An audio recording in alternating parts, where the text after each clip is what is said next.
But I think when we're talking about the introduction of huge money, the introduction of overwhelmingly white men coming out of Silicon Valley, they have some odd similarities with traditional evangelical or conservative Christians as far as their real traditional and gender roles. They're searching for women who are going to be called trad wives, women who are going to just bear a lot of children for them. We see that with Elon Musk. It's a male dominated industry. It's a Sure. white male dominated industry.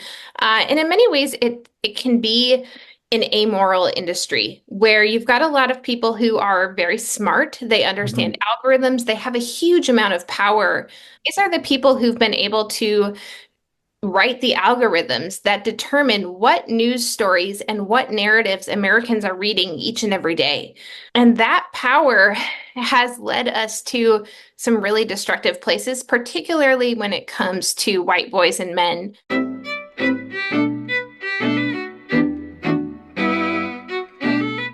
Hey, let me pretend this is an official podcast instead of a friendly conversation, Yes. and I will introduce you properly.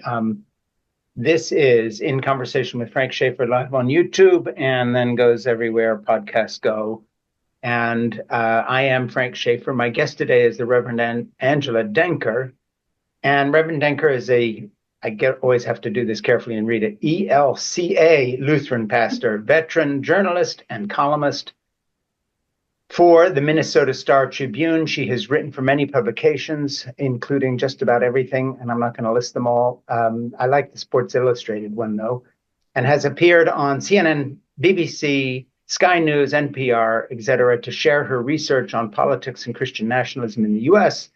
She is the author of Red State Christians, A Journey into White Christian Nationalism and the Wreckage It Leaves Behind. There's the book. I've read on mine on Kindle and can prove it because I have loads of quotes I'm going to dive into here that are on this screen. Awesome. And a little boilerplate here. Please subscribe right now on YouTube to my In Conversation with Frank Schaeffer on Apple Podcasts and to my Substack commentary. It has to be said at frankschaeffer.substack.com. So let me get to the subject of today's conversation and just clear one thing up. This book first came out, what was it, after the 2016 election? I forget the date. Yeah, When did it first come came out out? all the way back in 2019. So kind of fascinating to track how much has changed even since then. Yeah, and then since then, you've got a new edition out now that was updated when? Yeah, in 2022. Okay, and then basically it's one of these books that's so topical, ripped from the headlines, that you'd have to sort of just have a going subscription because every day, you would need to do something different to follow this story of white nationalism, Christian Trump support. But if I can just jump in a little bit to the publisher description of the book, just to clue people in, Red State Christians, and I've introduced Angela Denker. And here's the description of the book. In Red State Christians, readers will get an honest look at Christians who gave the presidency to the unlikeliest candidate of all time. Veteran journalist Angela Denker spent a year traveling across the United States interviewing evangelical Christian voters who supported the Trump presidency and exploring how their voting bloc continues to influence the landscape of modern conservative politics. And so, just to get back to you a minute, in the update, what did you do any more interviews, or did you just update based on what you've been reading and hearing about the post storming of the Capitol and him running again? Where do you leave off in this Trump and Christian story? What's the sort of last hook we can hang it on in terms of what you kind of cover in the update? Yeah, well, and I should say too, as you note, every time I speak to groups, we're talking about things that are pulled from the headlines each and every day. So the best way to stay up with that, I have a Substack too. That's just my name. That's the best way to stay up with the day to day. And then Yeah. I do have a new book coming out in March, on focused specifically on white boys and men, and the evolving understanding of masculinity and how it plays into conservative politics and right-wing Christianity. But for the And do you have 2020, a title for the new book in March?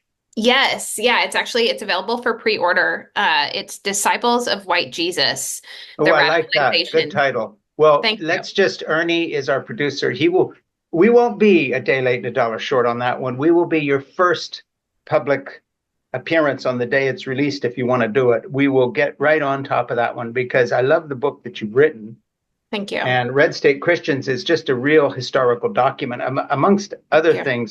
things. Some books are about a moment, but you dive in by interviewing people and really getting into their heads. And I think Yeah. your book is going to be a reference work in 100 years from now in terms of, well, what the hell happened to those people? Then I really commend you on it. I just think it's a deep dive into something that most of us just skirt and make commentaries on. We don't talk to the actual people involved, and you did. And the only thing that's really changed that I can tell in the new edition of this book is that you then sort of go back with some regret and say, had you known where this was going, you might have been a little tougher in terms of, especially of the racism that really has become part and parcel of the white Christian nationalist movement. You don't say you do it differently. You kind of say you would do the same interview, but you'd ask some harder questions. Am I correct, or am I putting words in your mouth? Yeah, that's the biggest. And I was so grateful for the opportunity to be able to go back and say more about the role of race and racism, Yeah, based on my own learning and understanding. The three main topics that I wanted to cover in the new edition were the murder of George Floyd, which occurred just 6 miles right, from my home. So right here right. in Minneapolis. Also the January 6th attempted insurrection, and COVID. And looking at, for me, the way that COVID really redefined how I understood the anti-abortion movement in this country. Yeah, So that was an important opportunity. And, we're talking today just a few days after this presidential debate where Donald Trump went on national television and suggested that Haitian immigrants are eating people's pets. yeah. So racism continues to be right at the center of this movement in a way that I didn't want to think it was. Hmm. But it certainly has shown to be and continues to be at the center of it. Well, plus in your book, the first edition, if I can put it this way, of your book, you were trying to meet these people on a human level and Hmm. not immediately on a pejorative level, as in, why are you a racist? Or couch it that way. You wanted to get to know them and cut through the stereotypical approach that you might have found in a column in the New York Times, for instance, and you wanted to dig underneath. And I commend you for that because I think you succeeded. Yeah. I have some friends right here in my neighborhood who could have been interviewees for your book. The Yeah. other day, I took one who had just put a Trump bumper sticker on her car and a sign in her yard. And I live in Massachusetts, so this is not typical of this neighborhood. I actually, she used to give music lessons to one of my grandchildren who live across the Mhm. street from me. So I took her a flower and I said, look, you know where I stand on this, but I want you to understand that I put being a good neighbor ahead of politics. I think, I believe in civility, not civil war. And I gave this to her husband.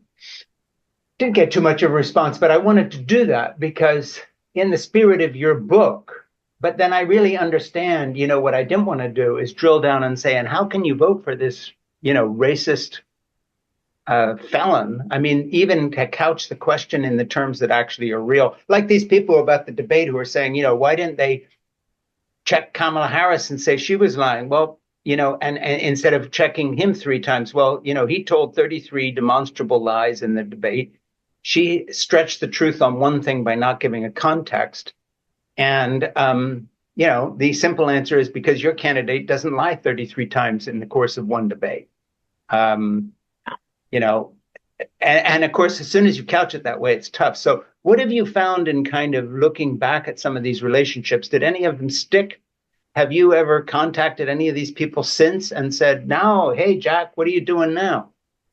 Yeah. Well, and the point that I initially wanted to make too, that's really central at the heart of this new edition is the fact that, just a couple of months after the book first came out in 2019, I Yeah, began a new position as a solo lead pastor of a rural congregation out yeah, here in rural Minnesota, in a county where over two-thirds of the voters voted for Trump, not only in 2016, but also in 2020.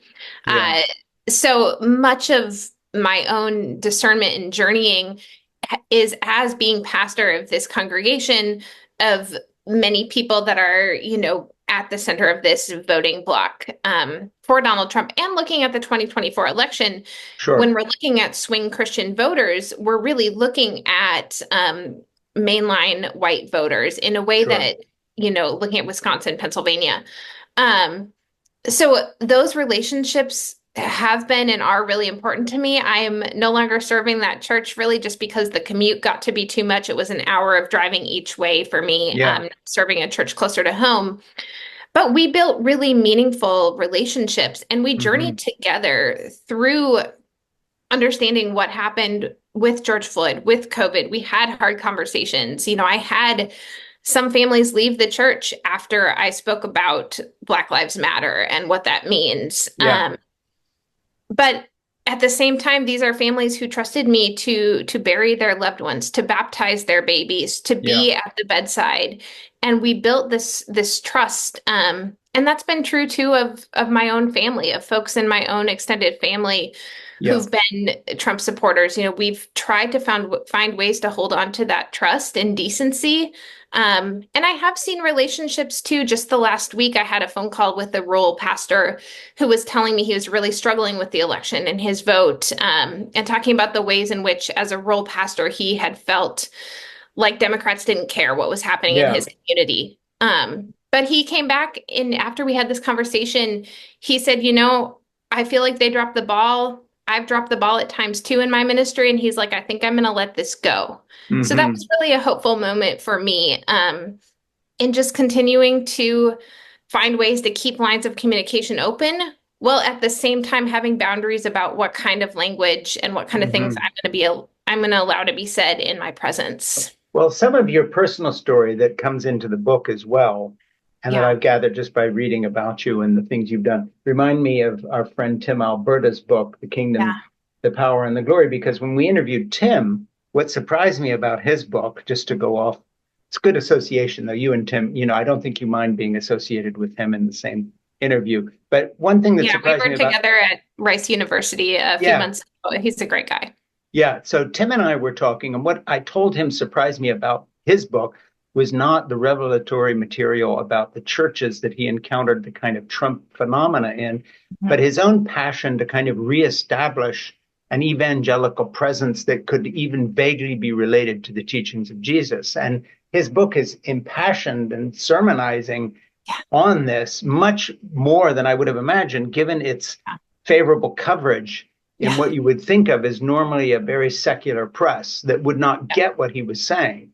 So, I find the same thing in your book in the sense that it's not lost on me that you are a pastor and that you yeah, care about these people first as lost sheep, if I can wax a little too hyperbolic here, but you really care about them. And that comes through in the book.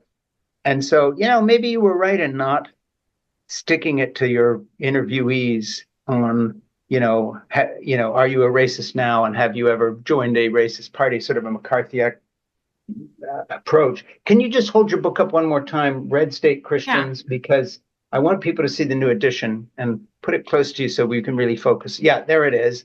And, That's my you one know, copy left. It's a little bit I, beat up. I sold out of them.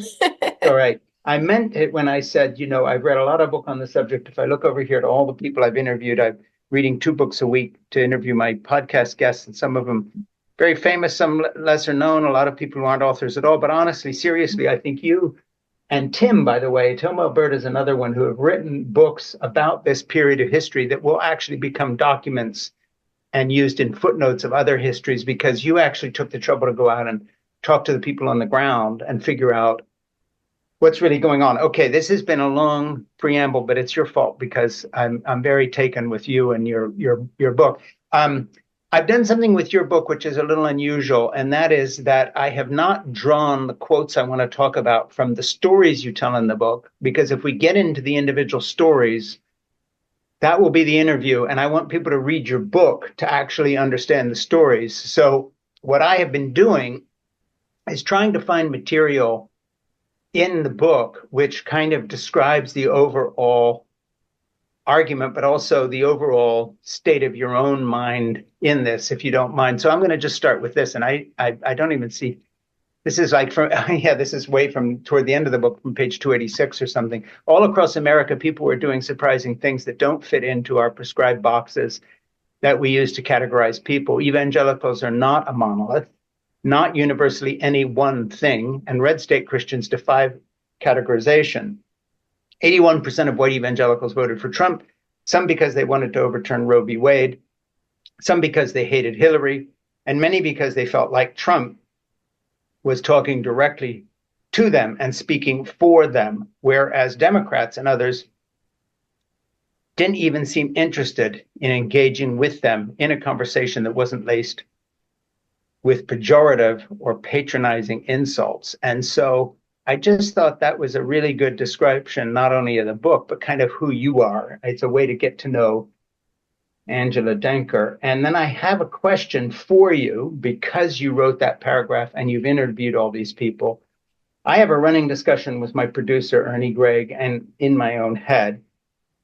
You know, I grew up in an evangelical background and I left that, and I'm a critic of that movement. And I consider myself an atheist now, but I quickly add who prays. So that's sort of a weird combination. An atheist who believes in God, if you want to put it that way.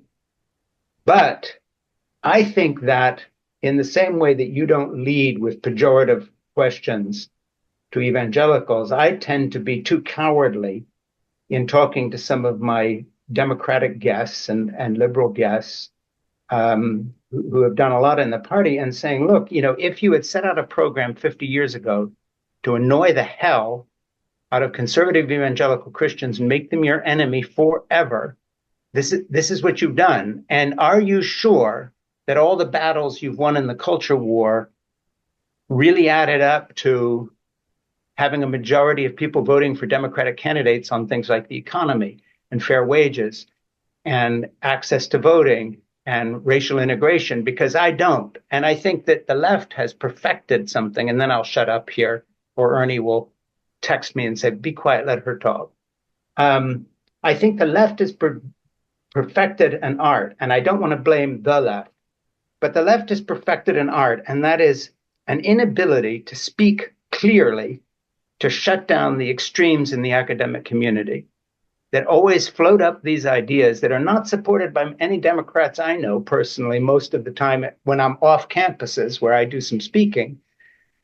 But, you know, it can be a philosophy professor here, a sociologist there, or somebody there, and they float a theory, whether it's on gender or sexuality or politics or America, the great evil, you know, the extreme. All of a sudden, we're rethinking Winston Churchill, and he's the great Satan. This comes from the left as well as the right, and so on. And basically, they provide our friends, because we've interviewed some of them who run things like the Daily Mail. You know, we've had the editor of the Wall Street Journal on our show. They provide these guys with every headline they will ever need to make us look like raving, baby-hating, God-hating, commie, whatever. And I really get tired of it. It's not that every Democrat is too far to the left, but why, you know, in your interviews, do you agree with me? And I'm not asking you to, Ernie kind of doesn't, but you might, that sometimes the left seems to have, you know, pandered to an extreme in our own midst, which just really pisses people off unnecessarily in the way things are phrased. Okay, you get the point. I could Yeah. have talked 5 minutes ago and you would have gotten it. You're smart. No, that's I'm still thinking about that quote too. And I think it's really insightful that you say it reveals something about me, because I think it absolutely does. And what I think it shows is that there is a conflict that I actually think is getting better in the Democratic Party. I think things are improving on this in this sense. Specifically, you know, I'm even looking towards the selection of Tim Walz as a vice presidential pick. But there's been an alienation, I think, sometimes of people that didn't go to Ivy League schools, from inner circles within the Democratic Party. Mm-hmm. And I have, you know, certainly experienced that. My parents both did not come from privileged backgrounds. My mom's dad was a pastor who served in rural communities. Their family, you know, struggled financially in many senses. And my dad was one of seven kids whose father was a World War II veteran and, you know, had his own struggles of coming back after fighting in a violent war and suffering greatly, both physically and Mm-hmm. mentally, emotionally. So I think when I come into spaces of folks who make up a lot of the power of the Democratic Party, I often feel like I'm on the outside Yeah. because I'm Yeah. from the Midwest, because I didn't go to an Ivy League or even a private university, because I was a public school kid.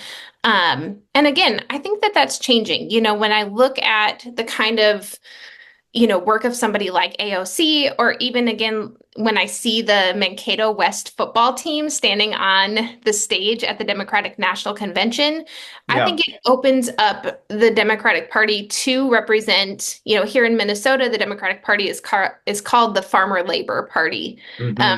Farmer, working people, unions, that is a space where the Democratic Party historically has been strong and has Yeah. really broken down. And I think that there is some hopefulness that that can be rebuilt. Hmm. Um, but it has to begin with listening. It has to begin with grassroots efforts.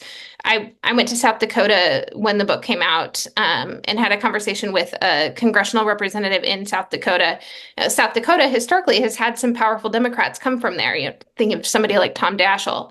Hmm. Uh, but in recent years, this guy told me the South Dakota Democratic gathering could fit inside a minivan. I Sure. mean, there's been such an abandonment of so many vast swaths of this country.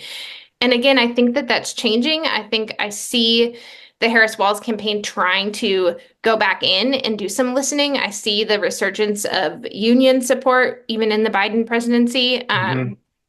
So I'm hopeful for some of that, but you do see my own personal sort of chip on my shoulder of not being one of those people that was given entrance to a lot of those elitist spaces. Yeah, you kind of reflect my experience too. Different roads you and I have taken, but I have always seen myself as a kind of an outsider observer Mhm. and less of a participant. Although we try to participate with this podcast, and I've done so as a writer with my memoirs and so forth. So I want to go to something else in your book and move on. Although we'll have you back and talk about that point again sometime in the context of your new book, which it'll be the same discussion.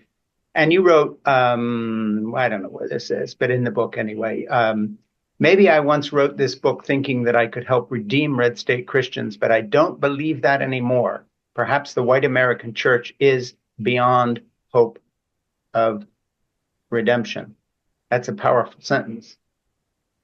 Yeah, that's in some of the new content, and that was written in a space for me personally, as we know, as writers, like even when we're nonfiction journalists, we bring ourselves to it. And I was writing in the aftermath of my brother-in-law's death to COVID at age Yeah, 42.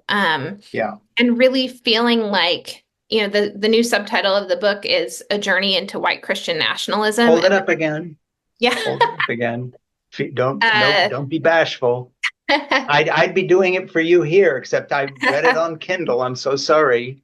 No, that's great. And actually, I do have an audiobook coming out soon too. We're just their Did you edition. read it? No, no, I Next didn't. one, read it yourself. You have a nice voice. Well, thank you. Well, And you can fingers put the crossed. expression where you really want it. That's true. Uh, Anyway, okay, aside from that, yes, I yes, keep but forgetting this is a podcast. no, it's hopefully people get the sense of a conversation and feel like they're participating. Yeah, so go ahead on that sentence because Yeah.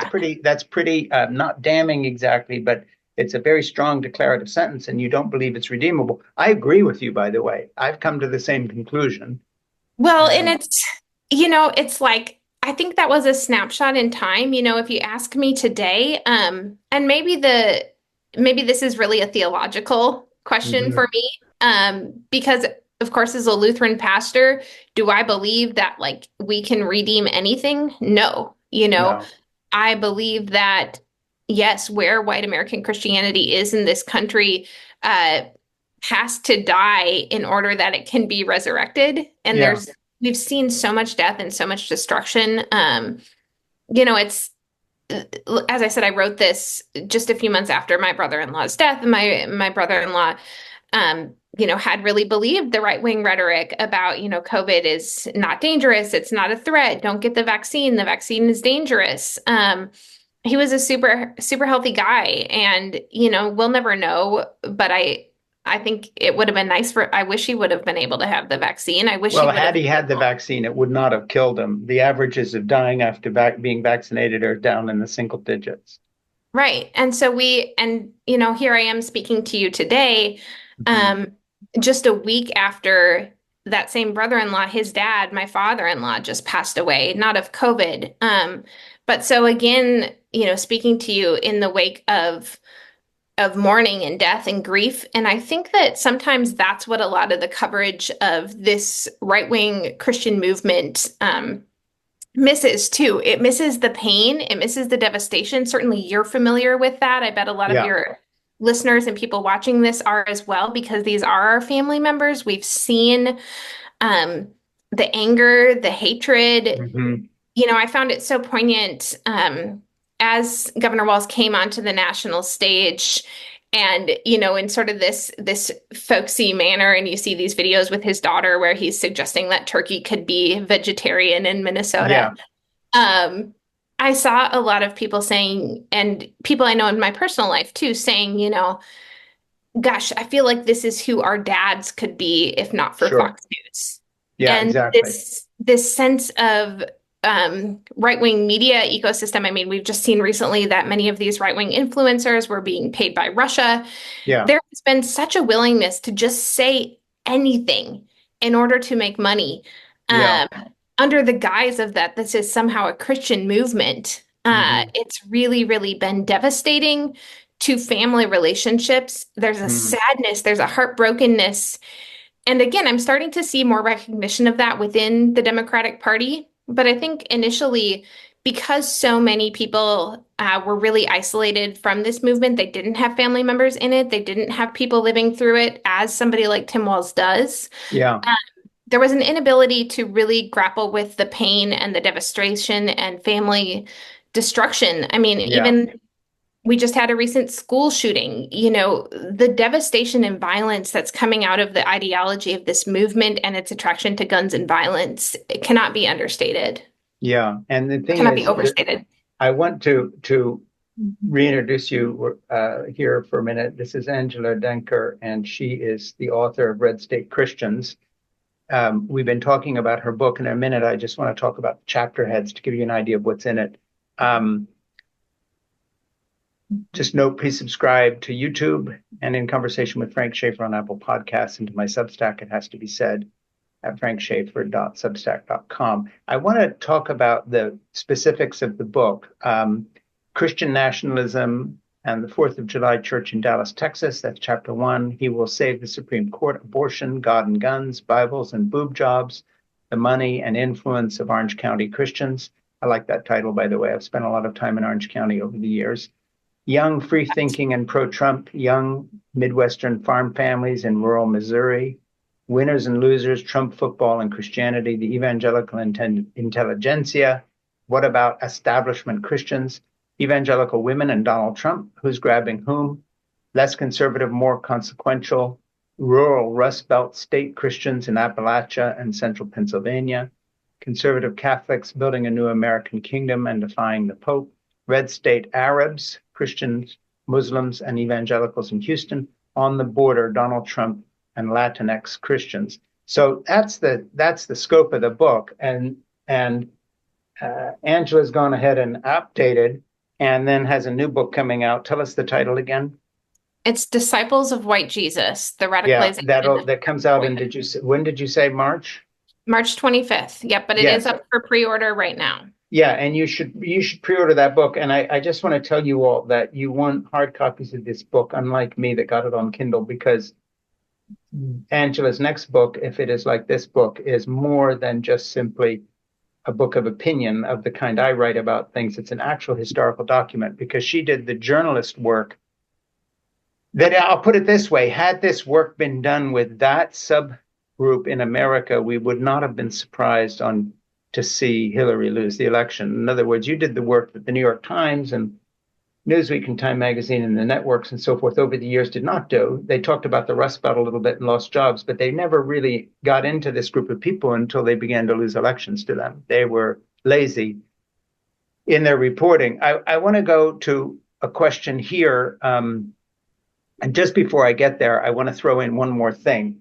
And I don't know if in your new book you're dealing with this somewhat, but of course, another wrinkle in the update, there's the election, the insurrection, the rejection of the election result, defying democracy. And then, of course, there's another thing that we are reminded of almost daily now, and that is these right-wing billionaire tech bros who have gotten into the act and are now pouring literally hundreds of millions of dollars into not just this election through the PACs, but into a kind of a culture war. And they're from another planet. These are not white evangelical Christians. These are white supremacists, but of a different order, more like the industrialists in Berlin in 1938. They are cozying up to Trump, hoping he will never regulate them and allow them to make even more money. But it's more than that, because they have dysfunctional personalities like his. They are egomaniacs whose billions have done nothing to help them modify that. And so, we have this other element. It's the white Christians putting him in power, and then these billionaires who literally would not spit on them if they were on fire, in terms of the white Christians. They could care less. That's a new wrinkle. What are your thoughts on that before we get into more quotes from your book? Because that's something you must be observing. Elon Absolutely. Musk and company. Absolutely. And it is, I actually pulled this down from my wall. So this is the cover of the new book. Oh, I like that. Yeah, so people can absolutely check that out. There's an excerpt available on my Substack. Yeah, But I think when we're talking about the introduction of huge money, the introduction of overwhelmingly white men coming out of Silicon Valley, with this ideology about, they have some odd similarities with traditional evangelical or conservative Christians as far as their real traditional and gender roles. They're searching for women who are going to be called trad wives, women who are going to just bear a lot of children for them. We see that with Elon Musk. But I think we really see these groups coming together in the person of JD Vance, Trump's yeah. vice presidential pick. Vance Mhm. comes from sort of Rust Belt roots. I mean, he tried to claim Appalachia, but really he comes from an Ohio suburb. But he comes from that background, served in the military, but really was brought into power in the Republican Party through Silicon Valley tech bros. So I'm married to an engineer. I have a Yeah, certain familiarity with the ways in which that industry, and this is not my spouse necessarily, but it's a male dominated industry. It's a sure. white male dominated industry. And in many ways, it can be an amoral industry where you've got a lot of people who are very smart. They understand Mhm. algorithms. They have a huge amount of power. Again, this particular version is not my spouse's area, but engineering, as far as software engineering, computer engineering, Mhm. these are the people who've been able to write the algorithms that determine what news stories and what narratives Americans are reading each and every day. Yes. Uh, and that power has led us to some really destructive places, particularly when it comes to white boys and men. Yeah. I'm the mom of two boys. I have an almost 12-year-old and almost 9-year-old. And I've seen, even as they watch YouTube and the different kind of videos that are coming up in their own algorithms and the different kinds of ways that men and boys today are sort of taught to relate to women. Again, when you're looking at this engineering subculture, there's, this sense that they've been nerdy, they've been rejected by women. How can they get back to that space? I was talking just last week with a professor from Stanford University, and he was telling me about how a lot of his white male students will come to him and say, well, these are things we don't feel like we can say in class, but we'll say them Yeah. to you because you're a Yeah. white male professor. It's an intersection of power and influence and amorality, and a really toxic kind of masculinity Mm. that desperately needs therapy, to be Yeah, well, honest. I mean, you see this the other day with Elon Musk tweeting that to Taylor Swift, I will Ugh, give you a child. I right. mean, and I put a comment up on this, that it's been on my It Has to Be Said page, at just how slimy this is, that in British literature of the 19th century, this is the type of man who would have been, to use the phrase from that period, horsewhipped within an inch of his life on the steps of his club by her father. Mhm. I mean, even the idea of the most traditional honor is gone here. And you know Yes. what's so interesting about Musk and some of these other people that he hangs with? They're also into all sort of IVF technology, Hmm. testing embryos for perfection, sperm donation, procreation of their kind multiplied through the universe, perhaps. Um, these are very far from your white evangelical small town Christian. And in terms of things about abortion or IVF technology or genetic engineering, they're in whole heart, they're in for the long haul on this to produce their own kind of next genius progeny. So these guys are from totally left field, but the amount of power they have is a kind of a new wrinkle in your book, so to speak. By the way, let's do both covers again. And Ernie just said to me, please have Angela read the title while she holds it up so people who are Sure. listening can hear this. Sure. Do it again on both books. Sure. Okay. So this is the new book that's available for pre-order anywhere books are sold. It's Disciples of White Jesus: The Mhm. Radicalization of American Boyhood. So similarly to Red State Christians, a lot of reporting, a lot of traveling. I went to South Carolina, spent some time at the church of the shooter at Mother Emanuel, Dylan Roof. He happens to come from the same denomination that I Yeah. do. But also You, really the book ends in a place of hope and a place of redemption. Yeah, And then, well, sorry, in your other book, I yeah. don't know if this would, I cut you off, but I think you've given me a good segue here. You write, all Americans, Christians or not, conservative or not, have a remarkable gift for acceptance. If Mhm. given the chance, we can accept one another, learn from each other, and build an entirely new country built on justice and freedom for all. And the only thing I want to add is tying back to what you were talking about a moment ago. But I don't include Elon Musk and these guys in that. They do not have a gift for acceptance. These are the most hate-filled, prejudicial, weird people imaginable. I'll end my little speech, but if you want to Mhm. go there. Well, and of course, Musk is South African, right? Yes, and he grew up in the apartheid regime, which I Right. happened to live in for a year when I was making a movie out there in the 80s. He's really, not a happy or good person. Well, and when you're talking about, these sort of genetic engineering, odd birth engineering things that are happening within that Silicon Valley subculture, you cannot, we have to be real careful, right? When we look back to Nazi Germany and make parallels to Nazi Germany. Yeah, At the same time, certainly eugenicists, people who were interested in, really looking at creating some sort of pure race through yeah, genetics, through science, they were a part of the Nazi regime. yeah, And they partnered with, in some cases, religious leaders, people who were of willing to course. sign on to oaths of allegiance to a German Christian church, Mhm. emphasis on German more than Christian, in the Yeah. same sense that Christian nationalists in America are emphasizing American over being Christian. Mhm. So we do see those parallels. Here's the other book. Again, this is Red State Christians' Yeah. Journey into White Christian Nationalism and the Wreckage It Leaves Behind. And again, hopefully an audiobook in the next few weeks. When you think of the guys like Elon Musk and what they're doing, the other thing is the parallels are too immediate to be ignored because, in addition to which, he says people have got to, we need more babies. And then he adds the right kind of babies, the right sort of children. And of course, you don't have to read between the lines to understand that he means high IQ white children, hopefully, because he's a sperm donor as well as 12 kids by 3 women at least, some of which he's had IVF fertilization of embryos he's had checked and made sure they're the right kind of baby.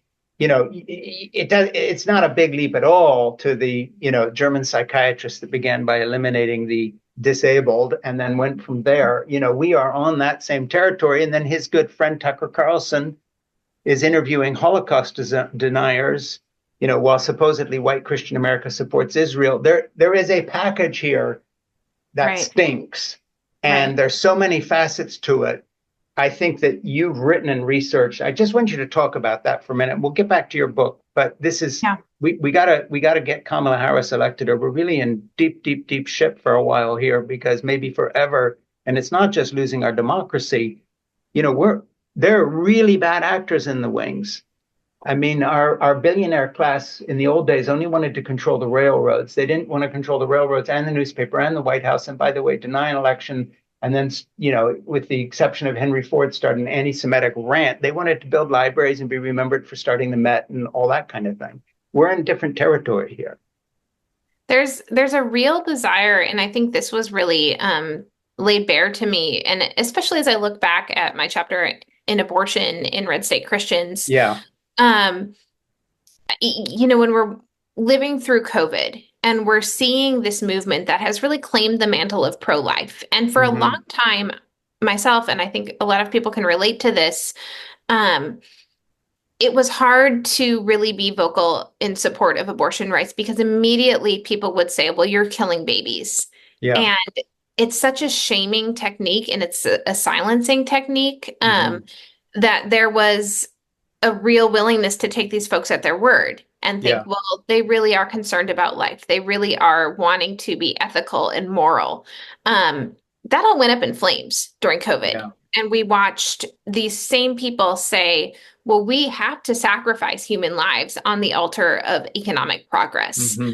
Um, and so we watched that happen and we watched this hypocrisy continue and continue. And it becomes personal for so many of us. And this is a space where I do think there's hope in America, and that hope comes from people telling their stories. Hmm. Um, I was a person when I first started seminary, I was not accepting of LGBTQ people in ministry. I wasn't in support of gay marriage. And Yeah. it And you took, talk about that in your book, your own yeah, book. yeah, it took people being patient with me. It took prayer. It took discernment. It took me pausing and listening, and building real relationships that Hmm. allowed my heart to change. And so I think that that's where some of my hope comes that, change is possible through relationship. But also relationship brings with it a conviction and a need to be telling the truth. And Yeah. so when I hear these comments about Haitian migrants, or when I hear comments about, well, Kamala Harris just became black because she's a biracial woman. Hmm. Um, my brother's wife, my sister-in-law is a black woman, and that means that I have a nephew who's biracial, and I see the ways that the world sees him as a Hmm. black boy, who's also biracial. Hmm. And so I think that many of us have stories like that. You see stories in the book where I'm in Appalachia and I'm talking to folks about LGBTQ acceptance, and they're telling me about the lesbian couple from their small town. Yeah. People's ability to tell their stories and those relationships are Hmm. what guard us against the hatred and the violence of authoritarianism. There's a lot of people that are living in both worlds though too, where they'll say, "Well, I accept this person personally," but Yeah. then they'll go and say rah rah to demonizing immigrants. Yeah, I mean, Um, you actually write something like that, to quote you to you. I learned too that people's general beliefs often didn't apply. In particular, people who voted against gay marriage or gay rights often welcomed people who were gay into their own church communities or families. Even racism was hard to quantify. Liberals knew all the right words to say and theories to quote, but I noticed patterns of structural racism that white liberals benefited from all the time, yet no one acknowledged. Meanwhile, the white conservatives I spoke with often had more diverse family and neighborhood experiences than the white liberals I spoke to. Which was worse, racism in general or racism in particular? I learned that the dividing lines we draw don't mean so much in practical everyday American life. Of course, we find that out only when we cross the dividing lines. And of course, you've made a specialty of crossing those lines, which it looks like you've done in your new book that's coming out as well, that we're going to interview you on the day it's published, as I said. Ernie's making notes. We're getting to you that time. But and I want an advance copy, by the way. You tell Ernie that you send me a PDF or something because I want to be prepared for when it comes out in March. yeah, I'm interested. I'll be very interested in your thoughts. Yeah, I mean, I'll pre-buy it too. I always buy the books, even if I get them for free, because, authors need to earn their 78 cents or whatever. But That's I right. want to read it in advance so I'm well prepared because it sounds like information that I'll need, and I won't, blow your cover. I won't go talking about it till it's out. But anyway, how do you react to that now in terms of your rethink of being a little more overt about the racist imperative of these folks? Um, this idea that in one's own family, you're less of that. And it's the same in my neighborhood. The people who have Trump signs in their yards, I built an outdoor kitchen a couple of years ago. I'm a builder. not by trade, but on a big scale, by the way, in my own house. And I built a big outdoor kitchen, including a big masonry pizza oven. And my local neighbor, who always has Trump flags out, and when Barack Obama was elected, he flew his American flag upside down. So we know where he's coming from. He welded the doors for me, and I go up and talk to them, and we're fine. And he knows who I am, and I know who he is in our neighborhood. But outside of our neighborhood, if you described me to him, he'd Yeah. be, Frank Schaeffer's the kind of guy we should be destroying. I mean, he would theoretically, but one to one, I've known him for 4 years. It's a whole different deal, you know. Anyway, how do you feel about that now? Yeah, it was a hard thing for me to wrestle with because I was very aware when I would go into some of these spaces. I'm thinking of some of these churches in Texas where I really encountered Christian nationalism on steroids. Yeah. I was very aware that, yes, I was being accepted. Yes, we were able to have conversations. Hmm. However, how much of that acceptance was based on the fact that if they looked at me, they thought, hey, she's one of us, right? Yeah. Yeah. Um, I'm a white woman married to a man. I'm a mother. I'm a Christian. And so I knew that I was privileged with a sense of acceptance that may not have been granted to some of my Hmm. peers who have different identities. Yeah. So what my advice is to other white Christians is that that kind of privilege comes with a sense of responsibility. And that Yeah. responsibility is that we have to be willing to be the ones who are going to have these tough conversations. We have to be willing to be the ones who are going to step into these spaces because we have a relative amount of safety that some of Hmm. our other friends and siblings do not. So that's a piece of it. The other piece that I just go back to again and again in doing this work and finding ways to survive in this work. I often talk about the scripture passage where Jesus sends out his disciples, sends out, 60 Sure. people to go out into the land, and he tells with them, don't bring anything with you Hmm. except hospitality, go into people's homes. But he also grants them permission that, you know what, if you're not accepted, you need to find ways to shake the dust from your feet. Yeah, and you But you I've sort of allude to that when you say it does no good to spoon feed white Christians half-truths about the church's culpability and racial injustice. But I just wanted to get into one thing a little bit here. I mean, I've been out in the public sphere too, so I usually don't sort of go into the area of threat and all the rest of this. But those of us who have said things sometimes suffer a little bit of a blowback. You write at one point, Breitbart's goal wasn't actually to harm me or my family. It was to silence me. My clear analysis of the distortion of the gospel in American Christianity posed a threat to the right wing white Christian empire of wealth and power, an empire encompassing publishing houses, TV networks, churches, colleges, universities, and schools. And I just wanted to go there Yeah. because, there's no way that you can write two books in a row like this, even though you appear to be a purebred Aryan, if you want to be facetious about it.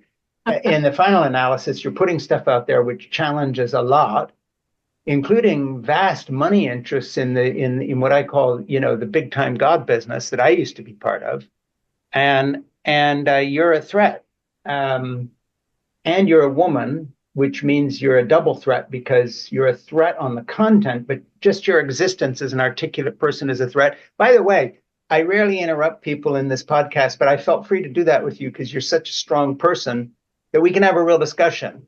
Yeah. You understand what I'm saying? Because you'll come right back and keep going. Yep. But you're not what they want. You're not what they want in a trad wife. You're not who want, you know. Anyway, enough said. But come back on that idea. What was Breitbart up to? Tell the story, but also tell me the kind of pushback and how you feel going out on the road, how your husband feels. You've got these two kids at home. You're out there traveling around in gun-toting right-wing red state America saying, I'm challenging everything you believe in. Yeah, yeah, I think it's an important point, and it's something that it's not always fun, Yeah, Sometimes when I'm sure you can relate to this when I tell people, in the parent pickup line or in the neighborhood what I do for a living or what my work is, it's like, not the kind of person you want to invite to your next party. right. But I do think again that it's incumbent upon particularly white Christians, people who already have pre-existent relationships in our communities, in our families, in these communities that are most vulnerable to Christian nationalism and to the assault and the damage of Christian nationalism. Hmm. Because I really believe that Trumpism, Christian nationalism is a cannibalistic movement. And while it may for a moment seem to its adherents that they're going to gain some more power or influence, ultimately they're going to be destroyed by this movement as well. Yeah. They're going to be eaten up by hatred, eaten up by violence, eaten up. That's a huge part of my work on white men and boys is that yes, we have to talk about what's happening with masculinity in this country and white Christian masculinity because of the threat it poses to the rest of the country. We also have to talk about it because of the threat that it poses to white men and boys themselves. Um, so that, it's out of a sense not only of like this justice warrior thing, but also a sense of love and care and compassion for conservative Christians in this country, for rural white Yeah. Americans that I, bring to this work. Hmm. And I think that it is. My husband and I celebrated 13 years of marriage this past June, and we went out for dinner, and we were dressed up, and it was right around the time when I can't even remember the headline, but it was something about trad wives and Sure. Republican men really wanting women to be a certain way. Um, and I made a post of us in these outfits, looking like this red-blooded Republican couple, Sure. and at the same time saying, and he supports my ordination. He supports that I'm a pastor. I mean, Hmm. the number one piece of feedback I get whenever I go on national media is conservatives telling me that I have no right to be a pastor. It just Right. is so triggering for them. And it's such Yeah. a key part of my identity that I've really strived to hold on to, even as I continue writing and speaking in the public sphere. It's Hmm. important for me to maintain my connection to the church and my integrity as a minister of the gospel in this space. Yeah, and we get this on a personal level in my family because my producer Ernie, who is like a best friend and family member to me now, Ernie Gregg and his husband Rock is a pastor. So Hmm. Ernie's got the same thing in reverse, and that is the pastor's wife is a man. If you want to Yeah. be facetious about it, Yeah. we live. Ernie and me live there, and it goes there. I want to, in view of this sort of faux masculinity, I just want to throw some names that I've collected here out to you, and not get your reaction, but just in terms of, I spent the summer hiring my 14-year-old grandson who lives across the street. I Mm, have five grandchildren. I've done childcare for the younger three who are age mm, 16, 14, and 10. They all live across the street. And I don't mean I've done childcare by hiring somebody or my wife did it all. I mean, I do it. Like when lovely. we're done this podcast, I have the minestrone I've made for my 10-year-old. She likes a snack. She's 45 minutes away. We'll finish this. I'll heat that, put it into a container, get the water bottle, drive down, bring her home. She will eat, tell me about her day. I bring her the snack right away because you don't keep hungry children around and they're happy. These are my best friends. So what did I Yeah. do with Jack all summer? I worked with him. What did I tell Jack one day while we were working? I said, I want you to understand that every single moment we spend together is a gift from Jeannie, my wife, to you Mm, because when she married me, I was an asshole who believed women should obey men. And it's taken me a lifetime to change. And her staying with me and loving me is why we're here today, because she could have walked 1,000 times and didn't. And I've learned to be the person I want you to start where I'm ending. yeah. Okay, so here are the role models I don't want them to have. Russell Brand, Tucker Carlson, Andrew Tate, Elon Musk. Everything that I hope as a grandfather, forget Christianity or politics or Trump, just what I long for, a hardworking, honest, diligent, kind, sympathetic, empathetic human male relating to women and other people this way. Everything I want him to be. Our most famous people these days with the most money and power are the opposite. I feel very passionate about that. And I know this is sort of what your new book must be about. Yes. Yes. And for me as a mom, and for me as a mom of boys who are in many ways, they're sporty kids. They're really into athletics. And one thing that I think is really interesting as I look back on my own childhood, I was blessed to have a father who, when I was born, I was the oldest, and he was like, "I'm Mm-hmm. going to teach you how to play baseball because I love Yeah. sports." He played football in college, and he Yeah. wanted me to have the chance to be in sports. He coached me. He supported whatever I wanted to do. And I know how big of an impact that made. Now, at the same time, what I've started to see as a mom of boys Yeah. is that while we've made great progress in society in saying, you know what, girls can do in some corners of society, girls can do whatever boys can do. We have opportunities for girls' athletics, opportunities, for women now in graduate school at higher rates than men. Yeah. Um, we haven't necessarily said the same thing to our boys, which is Yeah. that you mentioned it's just as important for you to be caring, for you to be emotional. Yeah. We still have some of those hangovers, even in what people would view as progressive households, of expectations for boys and men to be more stoic, for boys and Yeah. men to be those financial supporters. Yeah. And I see a lot of teenage boys sort of getting lost in that. And that's where they're turning to people like Andrew Tate. They're turning Yeah. to people like Joe Rogan. Yeah. I could have And added his name to the list there. Yeah, and these guys have so much influence and power. But again, think about how much the algorithms are responsible in driving Yes. people to this content. Well, it's It's to get the not, clicks on it. The fast yes, car, the bare-chested guy, the kickboxer, the hot chick yeah. on his arm. We know how it works. By the way, one of the people I interviewed very recently was Ruth Whitman, who's written a book Oh, called Boy right. Mom. She's great. And we got on very well, like you and me are getting on very well. But Right. I don't. This sounds condescending, but if you're a mother of young sons right now, Ruth's written the book on what you're talking about, and she Hmm. says, we tell girls dream big, be anything, because we're on that side of the equation now in terms of her kind of feminism that she comes out of. She's British, by the way, but she's written a Yep. luminously beautiful book, and it's called Boy Mom. Ruth Whitman. She's been part of our lives, and you would love this book. You would love this book, and we can put you together with Ruth if you want to talk to her. Just ask her Yeah. and say, I want to talk to Ruth because Yes. she's No, terrific. we've been in touch, and we're really Yeah. looking forward to putting our books into conversation with one another because I think it's a really important two-sided Guess conversation, what, and I have so much in Ernie? common. You're listening. We're going to get Ruth together with Angela. We're going to do it when your book comes out. We'll make it part of our book club, and we will get her and you as a panel to do her book again and your book because they go together great, and Yeah. you would help each other. A Yeah. viewer just texted him a question: where is the misogyny of this movement coming from? Is it just their fear of losing power, or is there something more insidious? Yeah, it's coming from a lot of places, and I think it's really important to look at the historical roots of some of this. Yeah, We can't talk about, misogyny and masculinity in white Christian America today without really looking back to the Crusades and yeah, looking at the ways in sure. which violence in European white Christianity, and even looking back to this big transition that occurred when Christianity went from being a persecuted religion in the Middle East to becoming the official religion of the Roman Empire and Mhm. becoming associated with empire.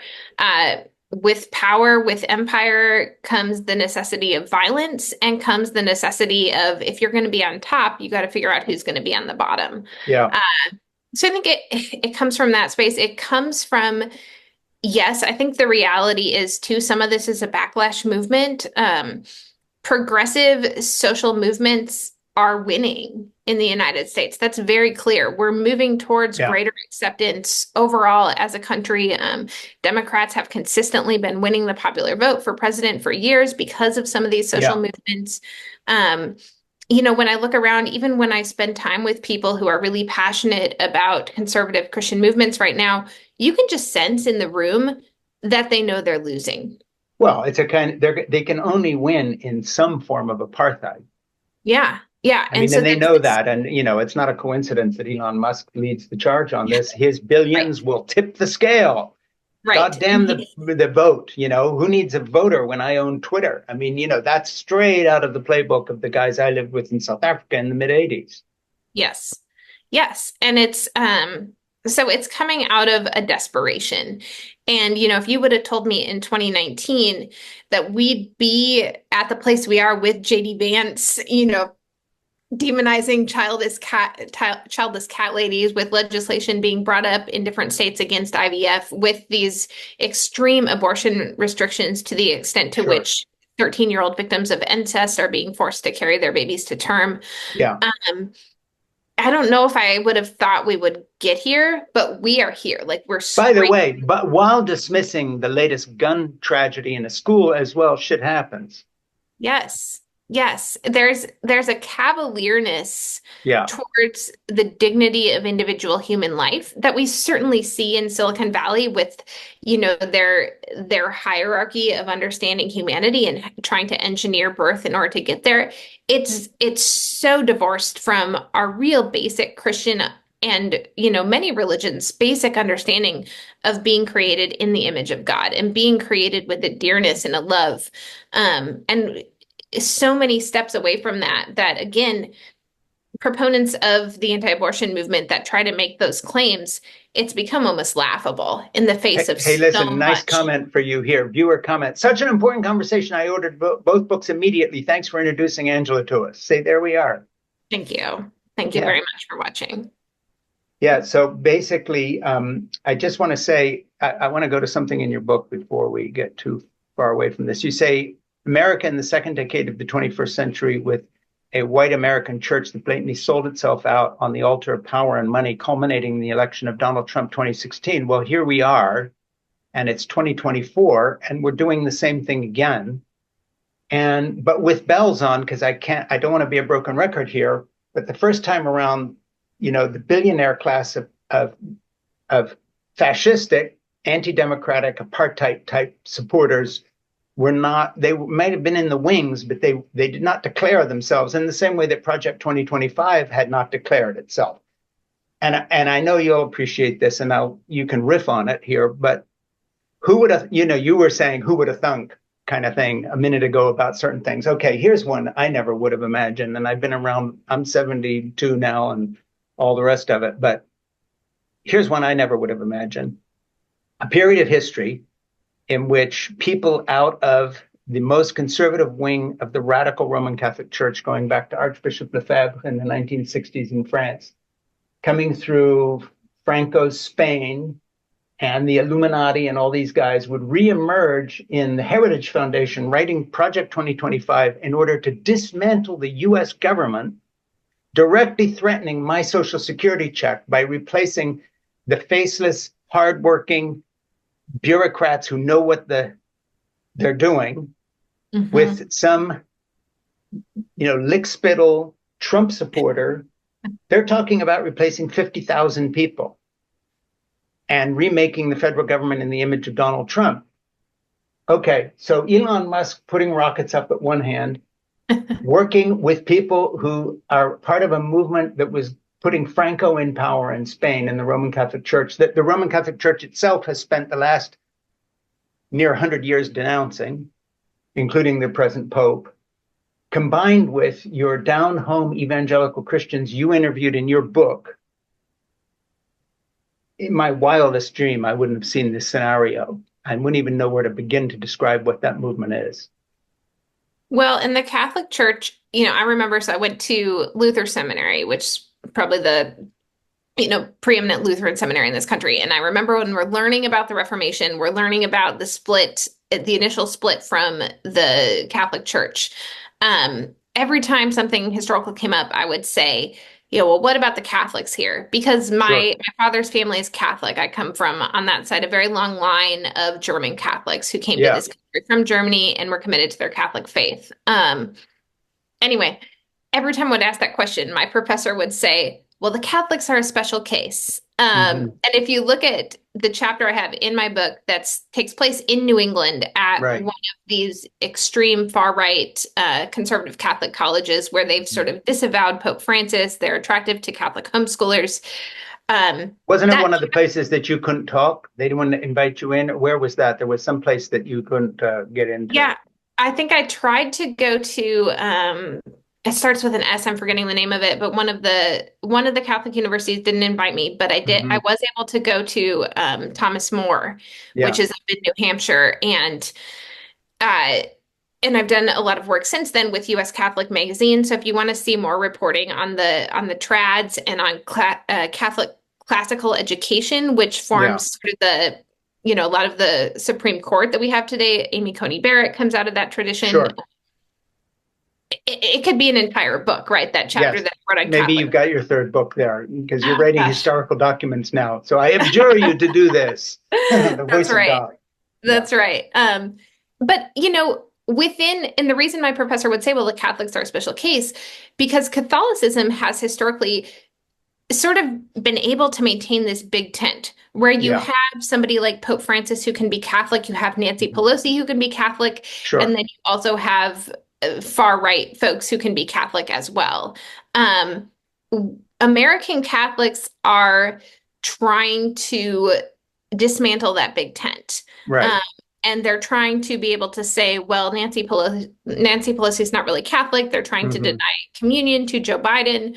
Um, and I think what you're seeing within this movement is a rejection of the stories of Jesus, a rejection Hmm. of social teachings of Catholicism towards caring for the poor. It's long been a faith tradition that has been an immigrant tradition, beginning with Irish and Italian Catholics coming to the United States. Now we have Hmm. Central American Catholics, Latino Catholics coming to America.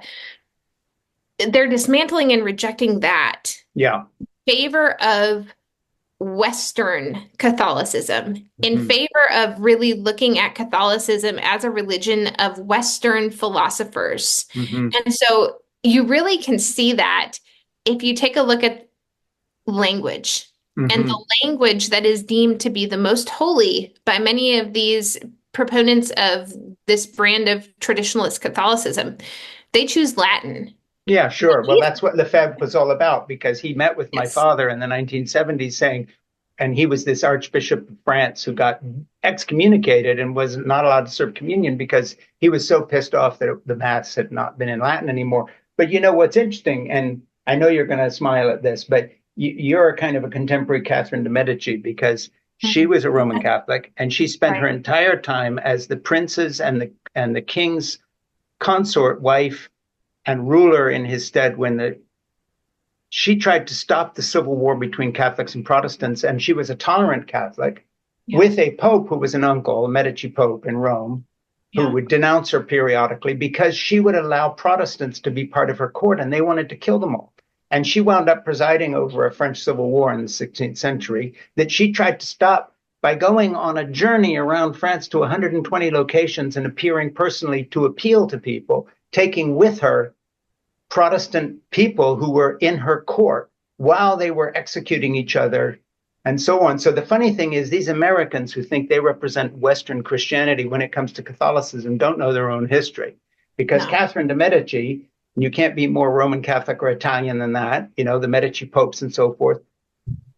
She spent her whole life trying to stop this in France while they were burning each other on the pyre, making deals with Mary, Queen of Scots as a Catholic representative, trying to figure out how to work with Elizabeth I.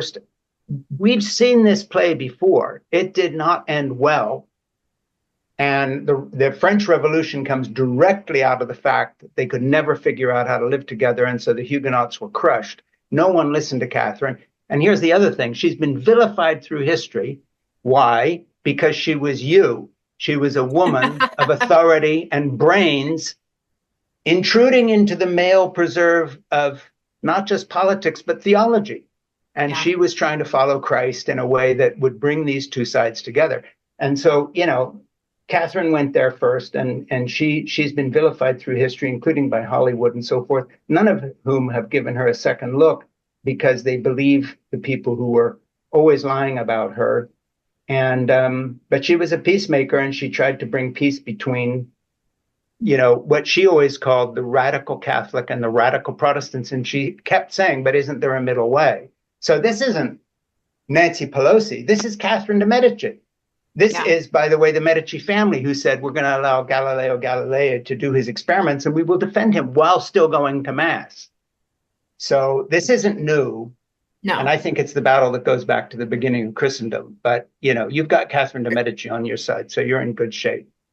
Well, my middle name is Catherine, so I'm going to hold Well, on. hey, so we want to do your book as a book club thing. It has to be read in December. Okay. So we're going to revisit it then. Maybe we'll get Ruth Whitman back to promote that.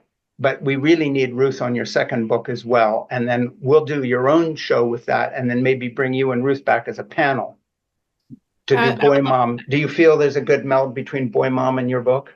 Oh, absolutely. She and I have been talking on Substack for months, and I was watching her launch and just so excited to see, her book starting to lay the groundwork, I hope, for people to be able to then engage with disciples of white Jesus. Yeah. And so maybe we're well met here today. And Absolutely. you and Ruth can come on, and you're both my Catherine de Medici. So you've got a fan here in me, and I will do anything I can to help get the word out because you're writing historical documents, not books. Well, thank you. Thank you so much, Franken. It's been an important and an insightful conversation that's made me think about some things too. So, Well, I'm going to go heat up my granddaughter's minestrone and take it down to her. And 45 minutes from now, she'll be driving home with me, eating her minestrone. But I've got to do a strainer and get just the thick bits because if it's too soupy, it's going to be a mess. But the noodles and the beans and the pasta and all the rest of it. well, I'm going to go visit a 90-something-year-old congregation member and serve her communion. So we'll both Hey, be and do serving. me a favor. When I click off and say goodbye, stick around for a minute and talk to Ernie about something. And that is we want more people who you think we ought to be talking to. Give us a few ideas.